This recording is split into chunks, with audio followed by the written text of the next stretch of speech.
Bonjour et bienvenue dans notre rendez-vous dédié à la digitalisation des achats. Ça y est, vous êtes décidés, c'est le bon moment de démarrer son projet de SIA. Bravo, c'est une bonne décision. Mais maintenant, comment allez-vous vous y prendre? C'est un projet nouveau pour vous. Vous n'avez jamais conduit ce type de projet de transformation. Et en plus, c'est pour vous, votre équipe et votre organisation achat. Alors c'est naturel, vous sentez monter comme une pression. Dans cette vidéo, nous allons aborder ensemble les points suivants. Premièrement, la gestion de projet.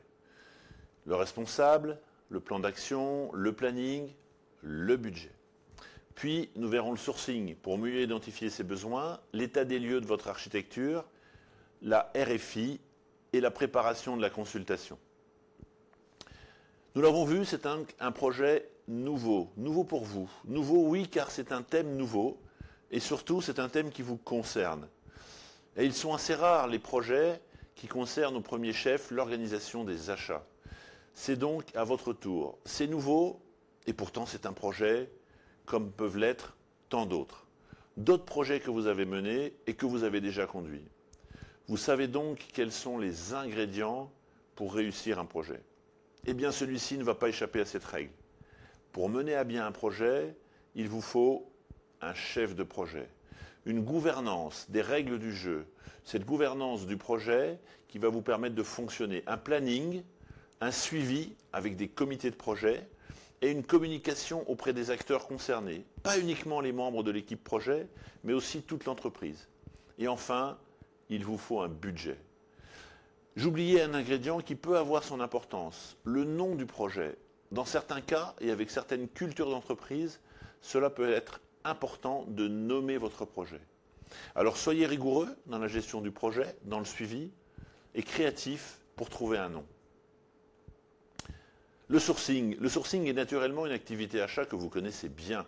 Cela consiste à trouver des fournisseurs. On parle aussi de sourçage en français, mais les acheteurs parlent généralement de sourcing.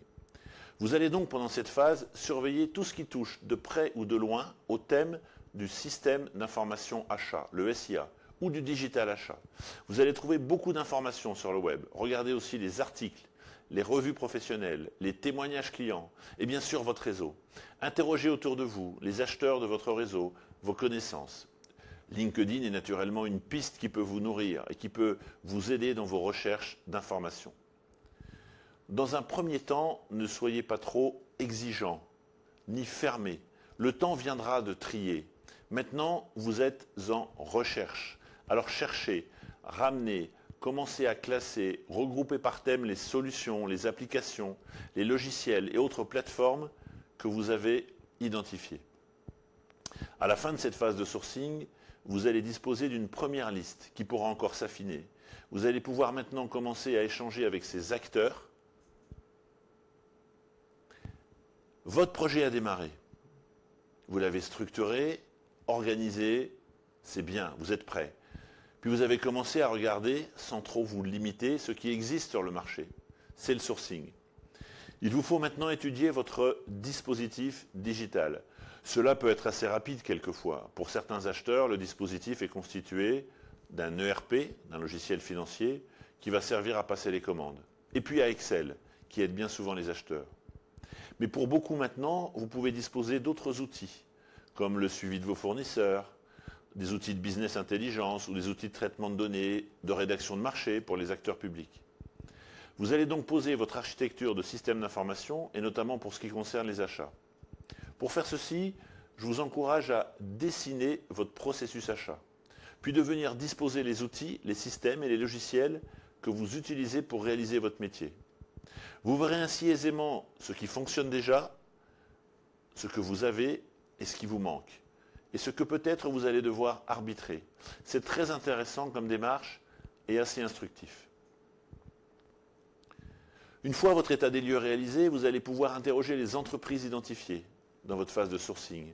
Souvenez-vous, vous avez créé une liste des entreprises avec des premières informations récoltées.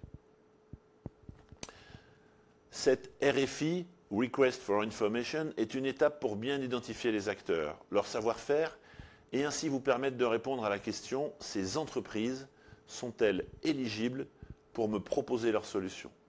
J'en profite pour vous rappeler que vous devez consulter uniquement les entreprises éligibles. Ne tombez pas dans le piège classique de l'acheteur qui interroge beaucoup d'entreprises. C'est ce qui arrive quand on confond le sourcing, la RFI et la consultation.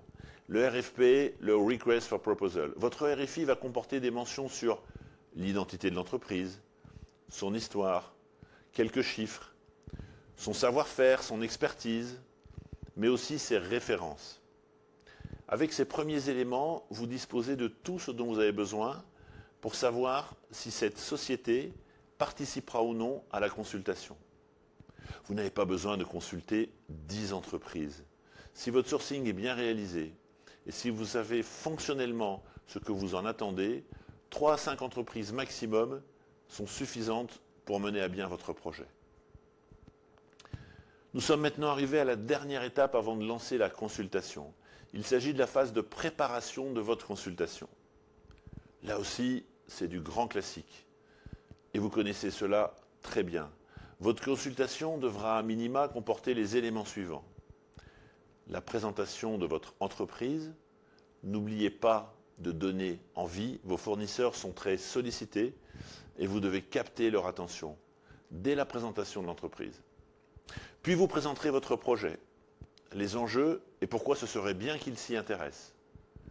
Vous présenterez ensuite les attentes fonctionnelles de votre projet. Ne raisonnez pas encore en solution technique, mais bien en finalité. Ce n'est pas ce que c'est, mais plutôt à quoi cela sert. Vous donnerez enfin les règles du jeu, le règlement de votre consultation, comment répondre, que fournir, comment obtenir des précisions, le processus de négociation et bien sûr les éléments de planning.